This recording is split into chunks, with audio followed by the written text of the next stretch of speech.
4 degrees Celsius, an increase globally rather than 2, which is significant, and that's accompanied with a byline that extreme weather is the new normal for every part of the globe. So in considering Cartierville in Montreal, 2 significant impacts that we're going to have to deal with are rainfall intensity and heat wave duration. So heat islands are going to be becoming paramount in dealing with, as well as measures to deal with the rainfall, because current infrastructure is not capable to deal with it. We are the Sustainability Natural Built Environment Group, Marian, Alana, Simon, and myself, Mark. And our vision for Cartierville 2035 is that it will be a community that provides quality places for residents to live, work, and play, and that the built and natural environments will be harmoniously integrated. So we have 4 key goals. The first of which is that the Gouin-Laurentien area will be defined by its existing traits, and its identity will be strengthened through local features. That by taking a district approach, Cartierville can manage resources at the source. And that by providing employment and learning opportunities, adequate housing, and access to green and blue spaces, Cartierville can foster a complete community, as well as with an incoming and an eventual metro station in the area. Cartierville can better connect and enhance transportation choices within the area. So we have outlined several sectors, key sectors of intervention. So I'll start at the river down, from the river south. One is that the riparian zone along the river will need an intervention, and we will be restoring that. The second will be a connected green space network, which connects green spaces as well as destinations for active transportation. Thirdly, along the old Ruisseau Rainbow, several water-based and water-themed interventions will be undertaken to manage water at the source there. And finally, 3 distinct types of areas. One is the Gouin West Main Street District area, which we aim to reinforce. There are 2 heritage districts, which we've outlined and would like to define and have informed development. And a 3rd redevelopment area, which is centered along Laurentian, but around the incoming metro station at Bois-Franc, which will be arriving in 2019. So, in order to prepare the terrain, we would like to start with the triangle, which is at the meeting point of Laurentien and La Chapelle at Salaberry. We want to shift that triangle over and sort of stick it onto the block, which would allow us to continue a complete straight down La Chapelle, but would also allow traffic to turn right and then left onto La Chapelle, so that we're still managing our current traffic volumes. We estimate that the traffic volumes will decrease in time as the metro reaches Laval, and there's no longer a need to commute to go through the area. This we envision as a marking entry point as you come into Cartierville, which will define the entry of which will define the sector for people moving north through the area, and gives us an opportunity to have a civic space, which would have sort of a plaza-like feel for outdoor activities, as well as make the space more amenable to development. Our second area of intervention will have to be around the current electro substation and the industrial lands. We'd like to move the pylons so that they run along the rail line and free up high-value lands where the metro station will emerge. And we also aim to build a vegetation wall around the substation along Keller and along the bikeway. This, we feel, is an opportunity for contaminated soil to be managed through phytoremediation. And as the use is industrial, there is an opportunity for Cartierville to be a pilot project. So we believe in clustering economic activities around the metro in these lands, in some of these sites, because next to a hydro substation, we feel that's the most amenable use for the site, and clustering employment near transit makes sense. And furthermore, framing the streets, one thing we sort of were inspired by En Masse at how to connect underneath the overpass, sort of to have murals, so that the streetscape is framed visually as well as physically by the buildings and as well as by our vegetative wall. And finally, this will clear the way for development to move up with a residential activity and a residential focus on Laurentian. We feel that there is room for family housing that's a complement to the existing housing offer, which is a lot of single-family homes and multi-family units, rental units. So we see things being in a 2 to 4 with the occasional 6-story building that can accommodate residents to the area. And we have 2 key civic areas that are based on learning. So one will be a new school, which we place along Laurentian at Périgneau. We'll cross it and connect it through a green network for access to so the community's children can access the school. And the other would be a learning center which would build on the Civic Plaza, the YMCA, and connect it through with the Artscape at the Bois Metro exit. And we see that as a learning and cultural space that would center that would provide quality indoor spaces for cultural and learning expression. Now I'll pass the floor to Simon. Thank you, Mark. So Mark has mostly been talking about the built environment. I'll focus on the natural environment. So Mark talked about our first focus area, which was the civic hub on Laurentien. I will talk about the park network. So as you can see here on our master plan, the area is quite well served in terms of green spaces and public parks. However, they are quite disjointed. So what we propose here is to establish a park network that will connect all the parks of the areas, all the green spaces of the area, to make them, by making them more amenable to pedestrians and cyclists, and also by linking residential neighborhoods with the hubs of the sector. So our strategy is articulated in three main themes. So the first one being active transportation, second one is urban agriculture, and the third one is water management. So in terms of active transportation, what we want to do here is make it pleasant for the residents of the area to spend time in parks and to access those parks. So we want to offer better, I'm just referring back to our goals here, we want to offer better transportation choices by capitalizing on the existing features of the neighborhood. For pedestrians, we want to, first of all, remove unnecessary fences that are in some parts of the area, as well as improving, including visual access cues that will make the parks more inviting. We also want to widen the sidewalks along the corridors that connect those parks, and increase the tree canopy. So plant more trees in the parks as well as on those corridors to mitigate heat islands, increase visual or aesthetic appeal, and also increase water management efficiency. For cyclists, we want to capitalize on the existing bikeways by adding more of those bikeways where appropriate in order to create a proper network for cyclists. So our main intervention here, our most significant intervention, is breaking the mega block of the hospital by creating a multi-use pathway that will help increase connectivity and accessibility for pedestrians and cyclists.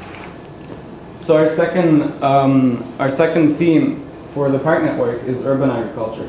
So we want to encourage urban agriculture in order to foster a sense of community. So again, going back to our goals, as well as increasing the resource efficiency by promoting more productive uses of the land. The first intervention here is creating a community orchard, which is essentially a grove of fruit and nut trees, where the produce is shared among the community. So what we'll do here is partner with a local organization such as the Ecoquartier of Hanse-Cartierville that will take care of the trees and take care of the harvest and share it amongst the community. So we suggest, in terms of location, the stretch of grass located in the western part of Rainbow Park, because currently it's quite underutilized, and we think it could again be put to more productive uses. Our second intervention is to allow for the possibility to build community gardens in each and every part of the neighborhood to suit the needs of the residents. Our third theme for the park network is water management. So what we want to do here is use some elements of the history of the neighborhood in order to strengthen the identity of the area. And also by so doing, we'll also reduce the strain on the municipal wastewater system. So our first intervention is to revive Ruisseau Rimbaud, which used to flow through Saint-Odile Park on the hospital ground into Rivière-des-Prairies. To do that, we will create a network of bioswales and rain gardens. So bioswales, as you can see here, are essentially ditches that slow down, catch, filter, and store storm water, while rain gardens perform similar functions, but they are generally more shallow and they're planted, typically. So those two will work together to filter to slow down the storm water and filter the water and then release it into the municipal system, wastewater system. Also, I'm just going to add, we will also build rain gardens here as a pilot project again to highlight the historical path of Ruisseau Rimbaud, and hopefully extend this to other areas of the neighborhood. Our second intervention in terms of water is the riparian zone. I will not have time to talk about it right now, so if you have any questions, please feel free to ask when we're done. And I also had, we also had, as Mark mentioned, so 2 character neighborhoods that will inform infill development in order to complement those neighborhoods. Make sure that the character of those areas is respected. We also had a district waste management policy, which is essentially introducing a compost collection program, increasing recycling rates, and reducing the frequency of garbage collection. And also, I forgot to mention the Gouin Boulevard revitalization, which was essentially trying to solve the image problem of Gouin Boulevard. So I quickly run through those slides, and please feel free to ask questions about this, because it's fairly important. So in conclusion, we believe that those interventions will help create a sense of place, so a vibrant place for both residents and visitors of the area by improving the environment, strengthening the local fabric, and redynamizing the local economy. So these, as I said, these represent a very small extract of our project, and feel free to ask any questions if you haven't. Thank you very much. I would like to invite my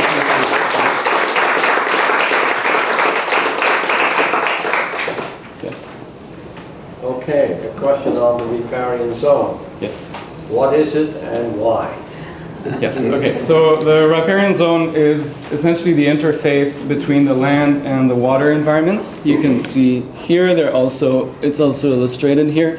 They perform very important ecological roles. They, for instance, they help with soil conservation, water filtration, habitat biodiversity, and which might be of interest to certain people. They also, when healthy, they also increase land values. So what we propose to do is to revegetate them. Because currently, what's happening is that they are typically between 0 and 5 meters, and the law states that they should be 15-meter wide. So what we want to do is, in public parks, revegetate, renaturalize those riparian zones by revegetating and removing human structures and paths, essentially. Are those vertical lines, are they dams or what? No, they just highlight the actual riparian zone. Okay. I think, well, that's interesting for this arrondissement. But obviously, if this riparian zone has success, it should continue on all the other. The idea was to make it a pilot project for the entire Otherwise, park. that wouldn't work. And in addition to that, what we were looking at was in terms of feasibility, we'd ideally like the whole riverfront to be renaturalized. Sure. But obviously a lot of the riverfront is privately owned. So what we thought was, as Simon said, if you do it in the parks first and then provide information panels and educate people about the value of having a vegetative barrier between your property and the water, then people might be inclined to stop mowing their lawns right down to the river, etc., on private property as well, so that you could get a vegetated strip. And actually this picture is from the area. It's just from slightly east of our intervention area. So it has been done further along on both east and west sides. It's just our area which doesn't seem to Would have. you include a bicycle path system through that or not? No. Well, in this picture Not right that. here, there's actually a bicycle path and a boardwalk Okay. behind all the trees. Right. So, because it's not that we would want to prevent access to the riparian zone, but we would want to supply views, but we don't want Because people that may be a major obstacle to get private property owners to say, go ahead, you know, so. Oh, there would be no bike path on the waterfront itself, Okay. because in terms of protecting the area, you hardly want to increase traffic through it. So our bike network, actually, we have another Sorry. slide. How do I get this through? Just Okay. yeah. That's our bike network sort of zoomed out from our boards. And as Okay. you can see, the network goes along the path it currently follows, which doesn't go along the waterfront Okay. exactly in order to protect the waterfront. Can I ask about your bike path? Where are the key destinations? And does this bike path actually connect to them? And what kinds of conflicts do you envisage occurring with the routing that you currently Should I answer? So what kind of destinations? Mostly public parks. You can see, I don't know if it's clear to everyone, these are the tree-lined corridors are going to be the active transportation corridors. So all of the, all of the parks are connected to one another. As well, there's the hospital, which is a major employer. But does the entrance here. on that side, can they get in from where you? Oh, there's no, the entrance is on this side. Uh-huh. However, the they could employees- access it from here, or there's a path here that they can take as well. We might consider it. Indicated. Yeah. Okay. And then all the hubs, the hub that's here, and then the metro station that's currently here. And the schools. And the schools And are the schools, connected yes, as well. sorry. Because it's not necessarily the most direct route to some of those metro stations or to the hospital as a major employer or destination. The problem we have in this area is that there's a large number of arterial roads, and we might be able to change the character of some of them, but probably not of most of them. So we try to go around them. And any key conflicts that you see from the kind of routing that you've given? Well, we'll have to obtain the easements to go through the hospital property for sure. That might be a challenge. Apart from that, I think crossings at the arterial. Sorry. Yes. There's lots of resistance where you have an elderly population to have broadband, so be aware. And where you have And a hospital. institutional administrators like on a university campus, where University. they're currently sitting. Or a Yes. hospital for that matter, so. That's what I mean, exactly. it's, Thanks. Yes. For the gardens on the east side, would you, These would ones you here? be like going along the road, or would it be through private property, or? No. Okay. So it would be on each side of the streets of each of those 3 streets. They would help filter the water, the storm water. They wouldn't be on the street or on the private properties, or they could be on the private properties if the owners desire, for sure. But and another thing we didn't mention was that in order to highlight the historical path of Rainbow Creek, we would pour blue pavement when the roads are being resurfaced. It's not a very expensive measure, but it helps foster that sense of identity that just tells people that there used to be a creek there. And just to add on that, one thing is that the housing in here is actually lower because that's where the creek went up until the 50s when it was put in. So the housing to the south and the north of it is from the 40s in the post-war. And after they canalized the Riceau, they built more houses. So water naturally flows there, and quite a few of them have underground parking. So having a rain garden would have a positive effect on those properties. I want, one question. Yes. Mark, you touched on the idea of a vegetative wall. I don't know if you could explain a bit how that. Oh, a vegetative wall. Where that happen? How that- So it would happen along Keller and along the bikeway. They're currently used in highway projects often as a way to buffer sound and as well as sort of to beautify highways at the 60 kilometer to 100 kilometer visibility, kind of if we're thinking Yandell. But we thought that it would be a good way that you'd have a metal structure there is a structure and then you fill it with soil and plant vegetation on the outside. So both sides would be vegetated, and there's a way that you can choose plants that phytoremediate naturally and keep them going through it. So the soil would actually improve in quality every year, as well as remove the eyesore that is the electrical substation. And there's enough room there for at least a 3 to 4 meter wide wall on the. Are there other instances of that happening around transmission? No, I didn't find any around transmission stations.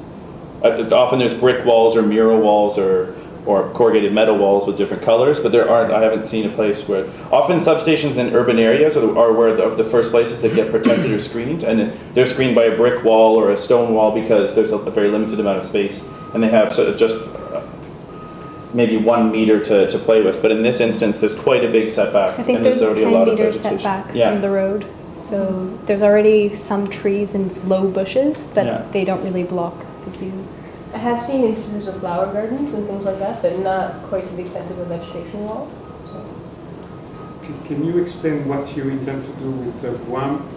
Guam is absent from your master plan in some ways. Why is that? We wanted to highlight more sort of our key focus showcase areas. So Yeah. that's why it was a little bit less, It's not less an area present. of redevelopment where you showcase anything. We do. Oh, yeah. We do see Gouin as needing revitalizing, especially in terms of its image.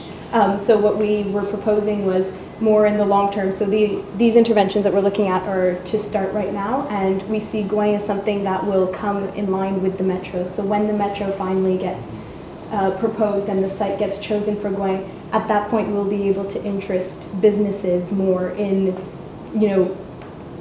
revitalizing. And so we would have a facade improvement program. We would frame the streetscape as we've proposed to do for many other streets in the area.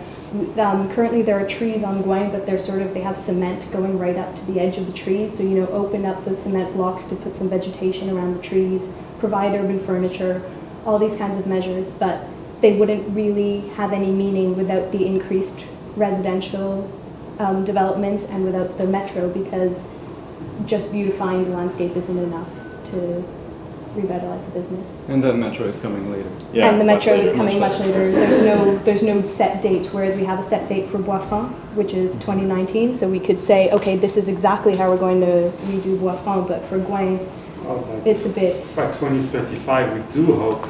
We hope. But by 2000, the White Line will run on P9. Okay. I'd like one question, please. One of your goals is to strengthen the identity through local features, and you haven't talked too much about the river itself, although you have a beautiful picture. That's obviously a feature of the area, but any concerns, any thoughts about how we can make it more visible, more accessible, more usable for residents of Anse-Cartierville? So our focus was more of an environmental one. So we decided to protect the riparian zone, which is essential to the health of the river, as well as remove all those retaining walls that increase the rate of flow of the river and the risk of flooding. So, but that doesn't preclude from the views on the river. It doesn't mean because we're restoring the riparian zone that we're going to it's not going to be a vegetated wall. It could be bushes. It could be all sorts of different types of vegetation that will still offer a view on the river. But those views, they should be indicated in your report as features of this area. I think it's an important point. There is something in the report about the ends of the streets. So like all the streets here that head on to the river, they currently have ugly cement blocks that just sort of, because Garbage. and garbage, and people are using it as deposit for all their home renovation projects. And basically, we looked into the regulations, the environmental minister regulations, and on municipal land, you can't promote access to a river. You actually have to promote protection of the river front. So we didn't want to promote access, but what we did propose was to place a seating area or a little patio viewpoint that could be used by all the residents of the street. But so to remove the cement blocks, but not actually to promote people going down to the river itself, because it's also quite steep, and we clambered down there, but I wouldn't recommend it. At the end of those streets too, then they're kind of like cul-de-sacs, I guess, and the pavement goes right up to where the garbage or the barriers are. But there is reason, we thought, to take some of that concrete out and bring the vegetation or the natural greenery that's there and bring it back into the street a bit more. So Each space for snow removal. well, that's where all the snow is going in Montreal. They're just dumping it out. Can you say something about your heritage district and the vision you have? Well, there are two. We chose them based on, there's quite a lot of high quality existing housing stock in the borough, but we chose things that we thought might be more at risk of infill or densification that we would want to have sort of defined. In this neighborhood, north of Gouin Boulevard before the river, there's a lot of turn of the last century homes on quite large setbacks and with two-peak roofs and a variety of different building materials. But it dates from Cartier-Bell's sort of villégiature and village history. Whereas below Louisbourg Park, this was a development that was done in the late 50s, and so there's the housing, and it's almost all intact, and is the sort of the Twin Peak post-war bungalows. So we wanted to sort of have that preserved as an ensemble so that there's not speculation to go and start tearing them out or intensifying them too much to ruin the character of those streets. It doesn't mean that they would have to build the exact same thing. It's not always- But similar it would have to be lines or- consistent or complementary. Yeah, Probably with PER or something. yeah, exactly. Yes. Okay. Yeah, I have a question about Parc Belmont. Like, you guys didn't mention it. Are you planning on doing something towards there? Or maybe providing access? Parc Belmont is one of the areas where we do riparian zone restoration. There's a beautiful boardwalk, we wouldn't want to touch that, but there's a sort of what looks like it could have been a boat launching or some other cement block that just goes straight into the water. That's blocked off by rocks. So, removing that kind of thing and vegetating along there. And also we've changed our bike path route. The bike path currently dips way below Belmont Park, so we changed the bike path route to go through Belmont Park to lead more people into the park rather than to nearby the park. Do people currently fish in that area, and how does that factor into the plan? I don't know if people fish, but in the reports of water quality that were done by the City of Montreal, up until very recently, the water quality was poor in that area, and it's only in the latest report that has shown improvement. And so I'm not sure it would be recommended to fish at the moment, but hopefully with our riparian zone restoration, people could. By 2035. At some point, you'll be able to eat fish and chips. Yeah, the cod will be back. I just want to ask two questions. It's intriguing. The first is on the riparian zone. I think good to hook into precedents. You can introduce incentives for landowners to restore the riparian zone, and that's been done in a lot of waterfront settings, especially where there's been significant alteration of the shoreline. And there are two precedents in terms of advisory documents. Alberta has produced one, and Ontario has produced one. And I think that would be very effective if deployed at the municipal level, because these are provincial advisory documents in the two cases. And it's actually literally tax breaks or write-offs for the expenses associated with it. The other thing is hook this. I would find it intriguing if you hooked this whole scheme into the Quartier Vert initiative of the city, which is predicated on sort of creating zones in which traffic cannot really penetrate. This is actually more comprehensive sort of thing, and I think that it's less expected at this Studio One phase, but it's very important to start latching on to policy initiatives and frameworks and to give substance to initiatives that the municipality or other agencies have taken to help them along in terms of realizing the fuzzy goals that are articulated. Okay, I think we will need to stop here. I want to give the opportunity to our guests to say a few concluding comments if they want. Monsieur? Of course, we appreciated your work. It's been a couple of months that you've been working in the area, and most probably you covered most aspects of this work area. I was impressed. I was under the impression that you would go as far as a SWOT analysis and stop there. But your presentation showed that you've been going much further than what I expected. So congratulations on that. I think it's interesting to see that we attended the presentation from Studio 3 last week, and these presentations, they are, I would say, almost as good. I guess in some aspects it needs refinement. Some ideas might be maybe way off, but generally it's interesting, and I think it helps us going further with our evaluation and our day-to-day work with the borough, and trying to bring people to actually invest and to actually improve that district, which is in much need. Thank you very much. Probably just follow on what Jean-François just said. I'd like to thank the school to collaborate with us again this year, both in Studio 1 and 3. Congratulate you all for all your hard work, your good inspiration and innovative ideas that you came up with. These all give us like good groundwork to or just good ideas to work with or to feed our reflection of what this sector of the oral could look like in 20 or 30 years. So, thank you all. Yeah, you can pass. Yeah. Well, I want to. I'd like to thank everybody again, of course. And I'm quite impressed with what was done in such short period of time. And what I would like to see is if we took these 5 teams and project them in the future and try to link all the ideas that were in the 5 teams. It would give a very interesting project in the end. Yeah, I think that's where we give you stuff. You have some work to do in a way.